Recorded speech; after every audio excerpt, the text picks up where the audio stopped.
तो अॼु मुख़्तियार अली शीदी जो वॉल्यूम आहे 035, मतिलबु थर प्रोडक्शन जो एल्बम नंबर ॿियो। हीअ 1995 में रिलीज़ आहे। ऐं जीअं पहिरियों एल्बम हुयो 010, हुन में बि कासिर नवाज़ जी मुकमल शाइरी, ऐं हिन में बि मुकमल शाइरी कासिर नवाज़ जी आहे। ऐं हिन में हिकु ॿ उर्दू गीत बि आहे ऐं ॿिया बि गीत आहिनि सुठा। हिन जो मशहूरु कलाम हिकिड़ो प्यारा पाण ॼाण, प्यारा पाण ॼाण। ऐं कुझु दोस्तनि कमेंट्स कया आहिनि, कमेंट्स शामिलु कयूं। उन खां बाद एल्बम तरफ़ हलूं था। पहिरीं कमेंट्स आहे Ehsan Aman Solanki, great video M production भाउ लिखियो आहे त थर प्रोडक्शन जा कंप्लीट कजो जीअं धरती वारा कयो। शाबान सोलंकी, नाइस वीडियो। अदा इंशाल्लाह जेकी कवर अवेलेबल हूंदा उन्हनि जे बारे में वीडियो ठाहींदासीं बिल्कुलु। उन खां बाद ॿिए दोस्त जी कमेंट्स आहे। ऐं दोस्त आहे आशिक़ अमन सोलंकी, परफेक्ट वीडियो। शाबान सोलंकी, नाइस वीडियो। माशूक़ अमन मियारी, अदा धरती प्रोडक्शन वांगुरु ठीकु आहे अदा, इंशाल्लाह कोशिशि इहा ई कंदासीं त हर शइ कंप्लीट हुजे। ऐं कुझु ॿिया दोस्त बि आहिनि। पहिरियों दोस्त आहे एम प्रोडक्शन, लिखियो आहे त 010 नाइस वीडियो। ऐं हसन अहमद महर VIP एम प्रोडक्शन, अदा गुज़ारिश आहे त हिक खां आख़िर ताईं ठीकु आहे अदा, इंशाल्लाह कोशिशि इहा ई आहे त हर शइ कंप्लीट कयूं।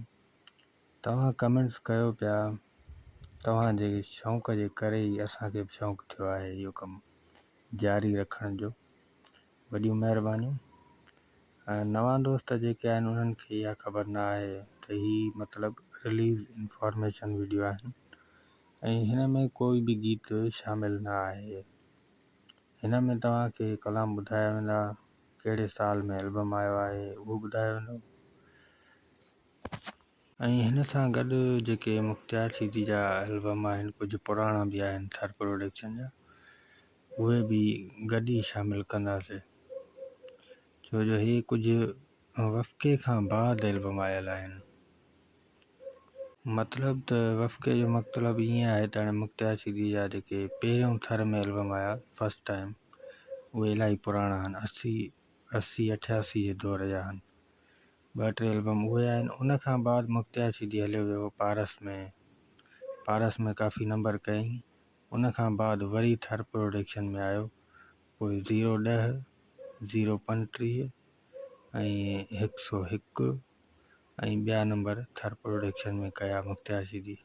पोइ काफ़ी टाइम हलियो, उन खां पोइ वरी सचल प्रोडक्शन में आयो। 1997 में सचल प्रोडक्शन शुरू थी आहे। उन खां शुरू थियो आहे त यको ई एल्बम थर हिन में सचल प्रोडक्शन में कया आहिनि। काफ़ी सारा एल्बम सचल प्रोडक्शन में कई ऐं सचल प्रोडक्शन वारा सभु एल्बम सुपर हिट आहिनि मुख़्तियार जा।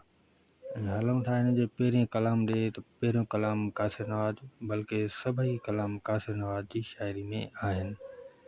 पहिरियों कलाम आहे प्यारा पाण ॼाण। उन खां पोइ आहे वञनि तुंहिंजा दुश्मन। उन खां पोइ आहे कलाम आहे पोइ तो लाइ ॾींहुं ॾींदे। उन खां पोइ आहे तूं नहीं तूं ई तूं। उन खां पोइ आहे कासिर नवाज़ जो कलाम पंहिंजे पीरीअ खां पासे थी। इहो मज़ाक़िया कलाम आहे। उन खां बाद आहे कलाम तूं जूं इहे बेपरवाहियूं। उन खां पोइ आहे हुस्न परस्ती। उन खां पोइ आहे उहा कर जाथे पुॼी सघे। उन खां पोइ आहे उर्दू कलाम आहे तू नहीं और सही और संग दिल। ऐं उन खां पोइ आख़िरी गीत आहे जोड़ीअ जो ख़ैरु। दोस्तो एल्बम कंप्लीट थी चुको आहे। जेकॾहिं अव्हांखे वीडियो पसंदि आयो हुजे त वीडियो खे लाइक ज़रूरु करे छॾींदा ऐं पंहिंजे दोस्तनि ताईं शेयर कंदा, जीअं दोस्तनि खे मालूमात थोरी थकी ख़बर पइजी वञे। ऐं पंहिंजी कमेंट्स में राय ज़रूरु ॾींदा त कहिड़े फ़नकार लाइ आऊं वीडियो तव्हांजे लाइ ठाहियां।